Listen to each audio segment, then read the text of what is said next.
Ladies and gentlemen, I think I've just discovered, completely by accident, my favourite questing team of all time. Right, a quick note before we start this video.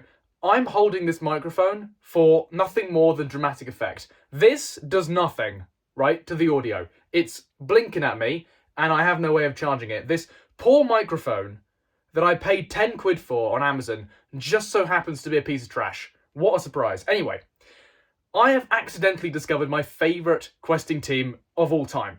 I've been planning this video for a while. It's actually a follow-up to a video I made a while ago on Enchantress, where I said this. At a 7-star rank 3 level, honestly, I wouldn't mind questing with Korg. Now, at the time, I made that point just to hammer home the idea that Enchantress was a disgrace to humanity with zero offensive application, and even other champions who we consider classical defenders have at least some offensive potential. And yet, there were people who tried to defend her crimes. I honestly think she is a great champ. She's made for long content and she is good at it, and she's a strong defender. Look at Wong, Aegon. I actually got 5 solos, blah, blah, blah. She is really damn good for long form. Let me explain something. Comparing Enchantress to Wong or Aegon is like comparing shite to chocolate. Yes, they're both brown. Yes, they can both be a bit sticky. And yes, they both smell a bit funny. But they're not both delicious. Right? This is footage from Wong in the presence of buffs. And you can see he absolutely pops off. If you put Enchantress in the presence of lots of buffs, do you think she turns into a massive damage dealer? Do you think she turns into a monster of the Mystic class? No, right? Nothing happens. It's the same Bible of spells you have to navigate past to get even remotely close to his damage output in a short to medium form content. But what about Aegon? Well, this is content from the monthly event quest. You know, the stuff that we get every single month, so it's actually useful instead of long content that comes out once every 5 years. And you can see Aegon absolutely rips. He doesn't need the same runway as Enchantress. And look, I know I had to ramp throughout this quest, but you can use Aegon in actual content and you can see he absolutely embarrasses it. He is absolutely fine as a quester. And anyway, it doesn't really matter what I'm saying because the original comparison is just rubbish. Wong and Aegon, locked as 6 stars, do exponentially more than Enchantress across the entire of Everest content in the game. They do it twice as well, twice as efficiently. No, they're not even remotely close to the same thing. This is footage of a 7-star rank 4 version of Enchantress in the Necropolis against Red Goblin, obviously with class advantage, and it looks like she's hitting fairly hard. 20k per tick DOT, that SP2 absolutely ripped, but she's going to end the fight here, and you're going to see the total elapsed time. The claim that she is really damn good in long form is just a little bit rich, right? That was 8.5 minutes. Now, I know it's Necropolis, I know they have big health pools, but a 7-star rank 4, designed for long form, with class advantage in the ideal matchup, is doing it in 8.5 minutes. I don't want to age in between starting a fight and finishing it, right? And can I just say something else about long form content? Long form content is a justification for nothing, right? It is not a justification for designing a champion, kabam. It is not a justification for saying that a champion is good. A champion that is only good, and good is a stretch here, at long form content is about as useful as a hole in the head, right? What are the pieces of content that you get faced with most in Marvel Contest of Champions? Act content, monthly content, Battlegrounds, Alliance War. Those are the 4, right? And if you enjoy the champion, but those are the 4. Anyone trying to tell you that a champion is great solely because of long form. And by the way, nuke, 7-star rank 4 class advantage, great is a stretch in this scenario. But anyone trying to tell you that a champion is great solely because of long form is lying to you, and they are lying to themselves. But anyway, before I have an actual aneurysm, let's wind it back to the point of this video. I made a claim about Korg to hammer home the idea that Enchantress is a disgrace to humanity who exists only to be seen on the right-hand side of the screen and to piss people off and make bad money. I think I've defended that claim pretty well. But then I actually tested the Korg team. Now, I have used this team before in, like, side quests, not seriously. But in today's video, we're going to take the 7-star rank 1 version into Act 7.2, and oh boy, does he rip. Let's get into it. Alright, let's get into the actual content of this video, and I'm going to calm down a little bit. Look, if you want to post your comment, it doesn't really matter, right? I don't care. I'm here to have a discussion with you. I hope that was entertaining, me having a bit of a nervous breakdown. But look, you think whatever you think about Enchantress. If you like Enchantress, then knock yourself out. Nothing to do with me. I just think she's a disgrace to humanity. Anyway, I made a claim about Korg that he was a brilliant quester when he has these synergies. And while I have had some experience with him before, and I have seen some footage on YouTube of this synergy, check out Karate Mike. I think he made a video a few years ago on this. But that was with the 6-star. Now we're messing about with the 7-star. Let's see how he does. 7-star rank 1 in 7.2. And the strategy here is to go to the SB3, chuck off your heavy attack with all your crowd excitement, and then go absolutely ham. And then he hits harder than your dad, right? The synergies I have going here, I think baseline, honestly, I can't be arsed. Look it up. Go in game, apply your brain, and read, right? You can see the synergies on the screen, right? Look at the champions, and then go look it up. I can't be arsed. The main important ones, I think, are Mojo and Valkyrie. But I think what that does is when you're up against a wall and you hit the opponent, you gain a Fury, which is nice, and your armor breaks gain like 50% potency and duration. But anyway, you can see that 33k crit against Rhino. And, like, this node has Oscillate, so he has the armor node active, and still rips that fight down. And how fast was that? Yeah, about a minute. All of these Act 7 fights are going to go down in about a minute with neutral class relationship and class advantage. We're also going to take on the boss fight in this quest. And I say I've accidentally stumbled across my favourite questing team, and I'm not joking. Because it's Korg. Right, you don't expect it. Korg's a defender. That's all he's meant to do. And unlike Enchantress, you can actually use him, and that's a lot of fun. I like squeezing meat and seeing all his juice come out. That is so wrong. Anyway, I like using that heavy attack. I like using Korg. He is one of the few champions in the game whose profile picture actually smiles. He's a friendly face, and like past a certain point, I actually appreciate that in an odd sort of way. Like, I actually like the fact that he smiles. It's nice to have him on the team. And look, Korg's such a great character. He actually has hella utility. You know, you get him a high sig, you've got massive debuff purification, you have your safeguard with the rock shield, you have immunity to bleed, to shock, and then you have your armor break, which is useful. You have your bleeds on the SB2. He's actually got the kit of quite a good champion. The only thing holding him back was his peak damage output, which wasn't completely awful on his own. But then you add in these synergies, you have all this utility. Now you hit harder than a freight train. You can see there, 30k crit on the SB2.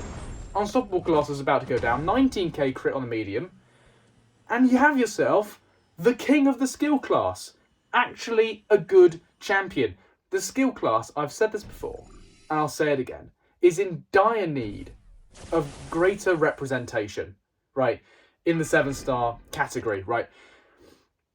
The skill class is, in my opinion, the weakest in MCOC. You know, in Cosmic, now we have Deathless Thanos and the Terrorist, otherwise known as the Serpent, tearing everybody to pieces. The Science class is broken. The Tech class is not the best, but it's getting up there now. You know, we get more hard counters to Onslaught, and things are starting to shape up. The Mutant class is taking a new direction, you know, shifting away from prowess, RNG, and big yellow numbers towards guaranteed damage, guaranteed crits, Dazzler, Neuroshock burst damage, Onslaught, and Jean Grey. Who else is there? Mystic. Mystic with more hard counters coming out to Serpent. You know, everybody's getting a beef up, but the skill class isn't getting the same love. Mainly because the Science class is so busted offensively. Name a Science defender that isn't Photon. There isn't one. Like, there's Thing, but everybody can fight Thing at this point. There aren't that many relevant science defenders that the skill class needs to take care of. That's why they haven't got the love, because there's no reason to give them the love, right? In the Cosmic class, you have Serpent, you have Onslaught, you have Bullseye, you have all these defenders in other classes, and Mystic is obviously always going to be a defensive threat with Mystic Dispersion. The same thing isn't really true with the Science class. You have Photon, maybe you have Thing, that's about it. So I'd say, if we want the skill class to get a bit of love, then we kind of have to accept we're going to get a new big bad science defender at some point, and that's actually quite topical, because have you heard the news of who's going to get a buff in August? That's right, it's the man who is only ahead himself, MCOC. I believe MCOC is going to be the next 5 out of 5 defender, and I believe at the end of 2025 and beginning of 2026, the skill class is going to get a bit of a revamp towards taking MCOC and other science defenders that will inevitably be released. But anyway, that's enough yap. I need to have some yap to get me through to get me through this quest. My commentary skills only go so far. Apologies, you will see some messages from my partner. I have responded to them by now. Don't worry, I'm not that bad of a boyfriend. But yeah, it's the same rotation for all these fights. You get to the SP3, you chuck off the armor break. I probably shouldn't have done that though, because I've wasted some crowd excitement. You gain more crowd excitement from the SP3. That did 65,000 damage. And then you chuck off another armor break. It's absolutely huge. You put the opponent in a corner. You gain your Fury buff, and then you hit like a truck.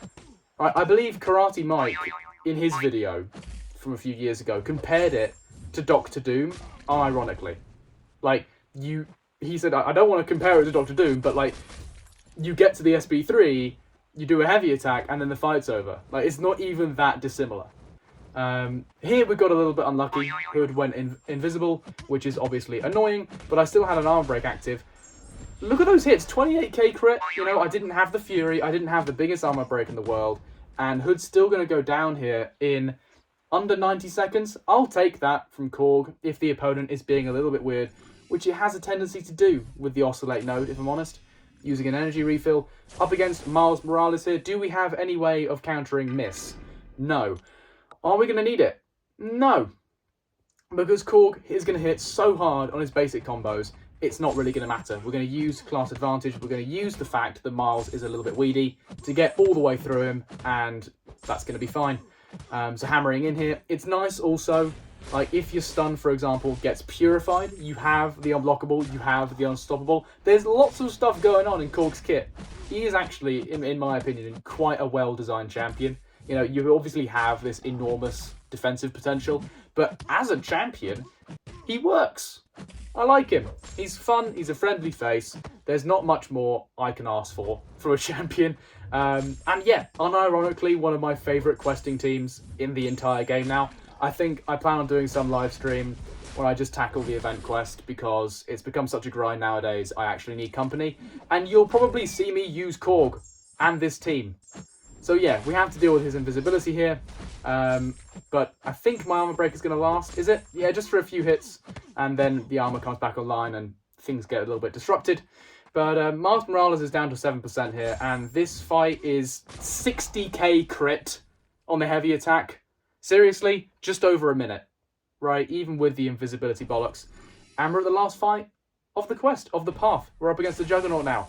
So Korg has handled that 7.2 fight, even as just a 7-star rank 1, the equivalent of a 6-star rank 4. This is just about what people were using when they were going through this sort of content, 6-star rank 4s.